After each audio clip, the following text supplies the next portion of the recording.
गांव में लाला नाम का सेठ रहता था, जो बहुत ही लालची था।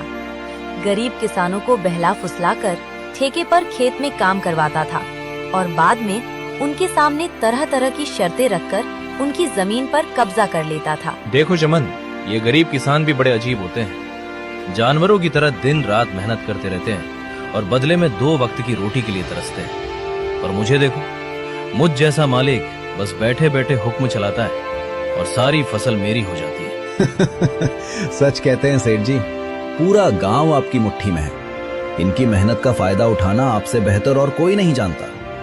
पूरे गांव पर आपका ही राज है।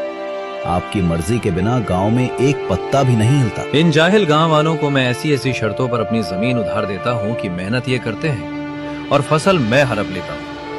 आखिर इनकी औकात ही क्या है मेरे सामने।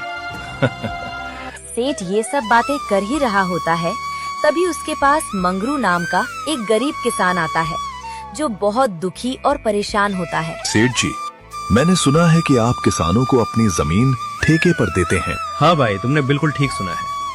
मैं अपनी जमीन ठेके पर देता हूँ। ठीक है सेठ जी, मैं भी आपकी जमीन पर खेती करना चाहता हूँ। मुझे भी कुछ महीनों के लिए अपनी जमीन ठेके पर दे दीजिए। मेरा नाम मंगरू है और मैं पास के ही गांव में रहता हूँ। ठीक है मंगरू, मैं तुम्हें अपनी जमीन ठेके पर तो दे दूंगा, पर उसके लिए मेरी कुछ शर्तें सुन लो।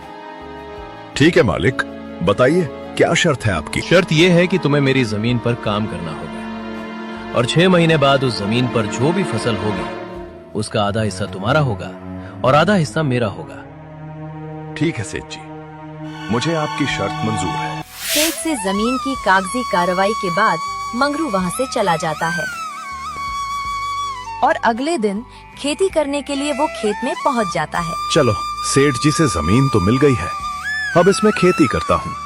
उम्मीद है इस साल अच्छी फसल होगी। मुझे बहुत मेहनत करनी होगी, तभी मेरे हिस्से में कुछ बच पाएगा। मंगरू दिन और रात एक करके कड़ी मेहनत करता है और फसल उगाता है।